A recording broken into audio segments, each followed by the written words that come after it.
Jadi kita kalau ternak itu jangan langsung main besar, jangan main ribuan.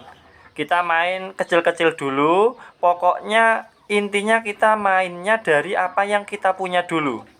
Nah, kemudian setelah kita tahu tujuannya untuk apa, kalau tadi itu kan pedaging ya, sebagai contoh kita pilih pedaging, kita bisa pelihara chopper, sensi, kemudian broiler kalau skala kecil juga masih oke. Kemudian kalau ayam petelur, teman-teman boleh melirik ayam KUB, melirik ayam AKY. Silahkan dipilih saja karena beberapa jenis ras ayam ini sudah tersebar di seluruh Indonesia. Tinggal teman-teman cari tahu di mana agen terdekat dari tempat kita yang menjual ayam-ayam tersebut. Tapi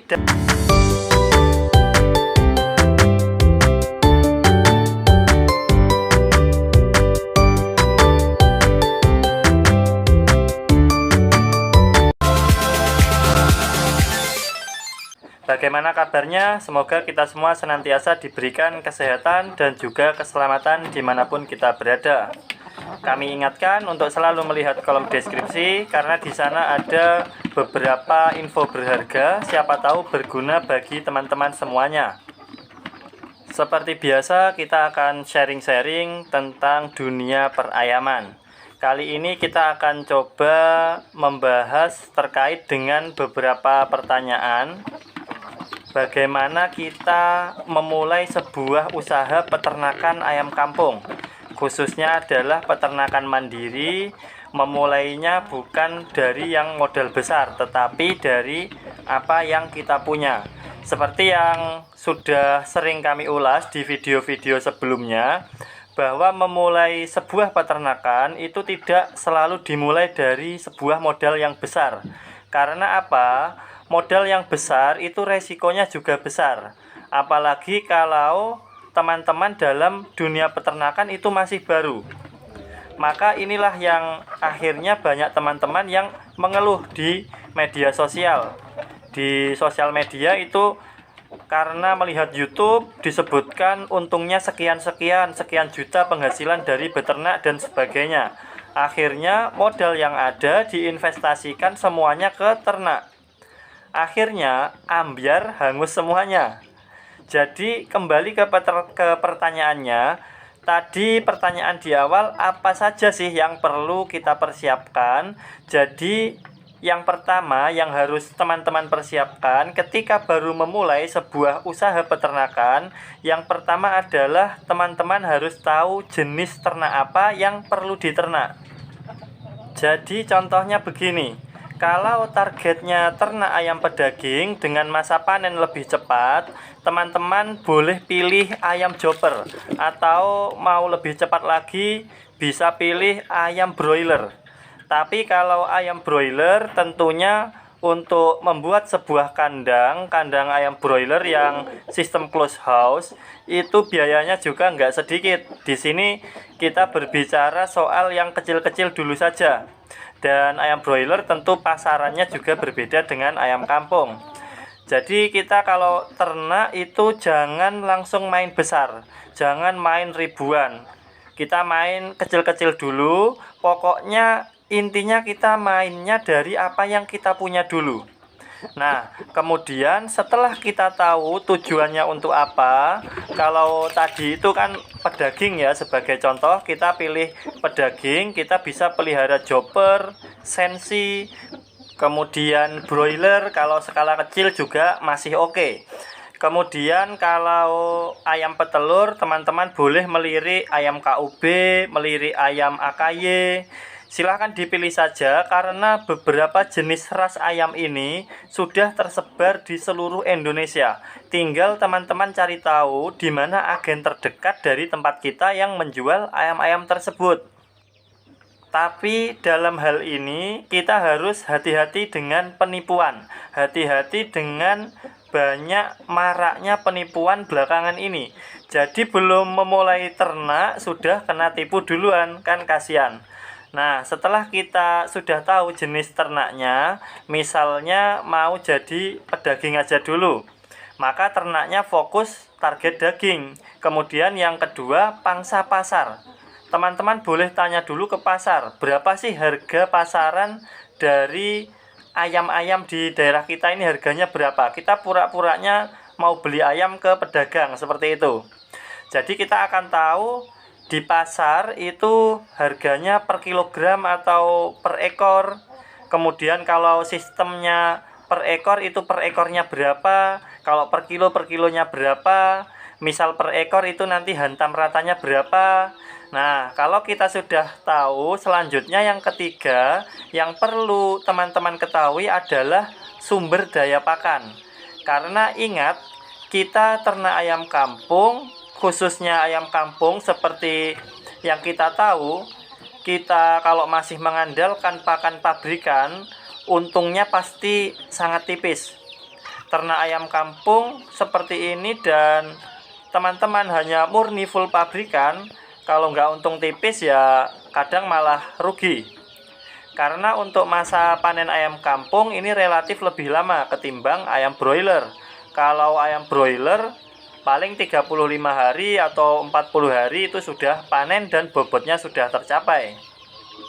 Oke, setelah tahu sumber daya pakan, hal selanjutnya yang perlu teman-teman pelajari sambil berjalan adalah bagaimana cara mengatasi penyakit. Tentang bagaimana mengatasi, lebih penting lagi cari tahu bagaimana mencegah penyakit. Karena kalau sudah sakit itu biasanya repot, penyembuhannya sangat sulit. Jadi akan lebih kami rekomendasikan teman-teman cari bagaimana cara mencegah penyakit. Kemudian material yang perlu teman-teman persiapkan adalah kandang. Kandang di sini kita bisa siapkan sistem koloni atau sistem semi umbaran, semi intensif. Artinya ayam diumbar tetapi masih dalam pengawasan kita. Kandang kita bisa cukup luas tetapi masih dikelilingi oleh pagar, sehingga ayam bebas berkeliaran tetapi masih berada di lingkungan kandang. Jadi ayam masih dalam pengawasan kita. Semi intensif ini jauh lebih menjanjikan ketimbang ayam yang diumbar bebas tanpa pagar pembatas. Kenapa seperti itu? Karena kontrolnya lebih terjaga. Kalau kandang semi intensif, ayam pun masih bebas untuk mencari makan tambahan di dalam kandang. Jadi kita bisa sedikit menekan biaya pakan. Sedangkan kalau ayam diumbar lepas tanpa pagar pembatas, itu kita mengontrolnya agak sulit dan bisa memungkinkan ayam-ayam kita akan bermain bersama ayam-ayam tetangga. Itu bisa menjadi salah satu penyebab ayam-ayam kita tertular penyakit. Jika sudah tertular satu ekor saja, biasanya akan seluruh kandang akan mudah sekali terserang penyakit. Kemudian yang terakhir dan tidak kalah penting, ayam apa dan berapa jumlah ekornya. Jadi jenis ayamnya dan jumlah ekornya. Berapa jumlah ekor yang layak untuk dipelihara di awal? Apakah saya harus beli anakan ataukah saya harus beli indukan? Sebenarnya ini juga kami sudah pernah bahas di salah satu video. Kalau teman-teman sebagai pemula, benar-benar pemula dan baru belajar, teman-teman sebaiknya memulainya dari indukan dulu. Kenapa dari indukan? Karena persentase tingkat kematian dari indukan itu lebih kecil dibandingkan kalau memelihara DOC. Saat sudah indukan, ayam akan relatif lebih tahan penyakit, imunnya lebih kuat. Kalau teman-teman dari anakan, misalkan beli DOC 1 box, itu biasanya jumlahnya ya kurang lebih 102 ekor. Biasanya isi 100 tambah bonus 2 seperti itu. Boleh percaya, boleh tidak.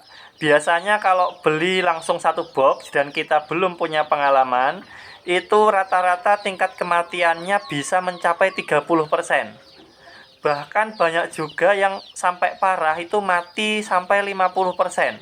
Dari 100 ekor hanya tersisa 50 ekor. Separuhnya mati.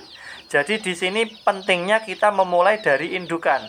Kita memulainya dari indukan, berapa jumlahnya? hitungan ideal itu 1:4 atau 1:5, 1 jantan dan 5 betina. Kalau mau agak banyak sedikit bisa juga 10 betina dan 2 jantan. Artinya 1 jantan itu membawahi 5 ekor betina. Terus bagaimana mengolah pakannya? Nanti lama-kelamaan teman-teman akan pandai sendiri dalam mengolah pakan alternatif. Teman-teman akan bisa memprediksi sendiri. Oh, kalau saya berikan pakan ini persentasenya sekian, persentase bertelurnya sekian. Kemudian coba pakan alternatif yang lainnya, persentasenya sekian, produksi telurnya sekian. Itu nanti teman-teman akan menemukan racikan pakan yang paling cocok untuk teman-teman terapkan di kandang. Jadi nanti teman-teman bisa menjadikan tolak ukur sendiri. Kalau umpamanya produksi telurnya itu 70% ke atas dengan racikan pakan A, berarti racikan pakannya itu sudah cukup bagus, bisa kita pertahankan. Kalau produksi telurnya menurun sampai di bawah 50%, berarti ya ada yang salah dengan racikan pakan kita. Kalau masih tahap belajar beternak, kita mulai dari indukan, kemudian jumlahnya sedikit, kita langsung terjun ke lapangan, langsung praktek. Sambil praktek, kita sambil belajar memahami hal-hal baru. Nanti kita akan tahu, oh ternyata mengolah pakan itu seperti ini. Jangan sampai kita tergiur untung besar, akhirnya modal besar, semua modal yang kita miliki langsung nekat kita investasikan semuanya. Akhirnya yang ada malah buntung, kan ini kasihan.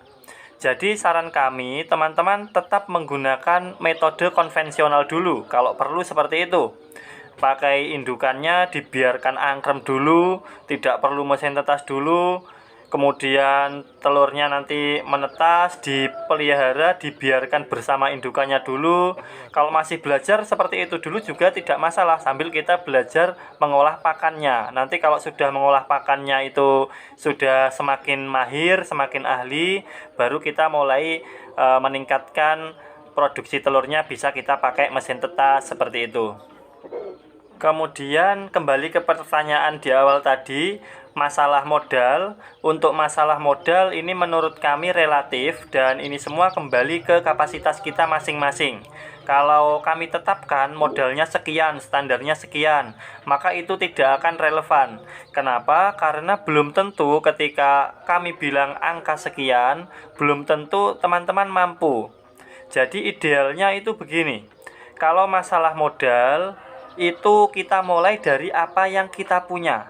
Kalau kita punyanya sepasang ayam, ya sudah, kita pelihara sepasang ayam itu dulu. Teman-teman rawat baik-baik, nanti dari sepasang itulah akan berkembang menjadi lebih banyak.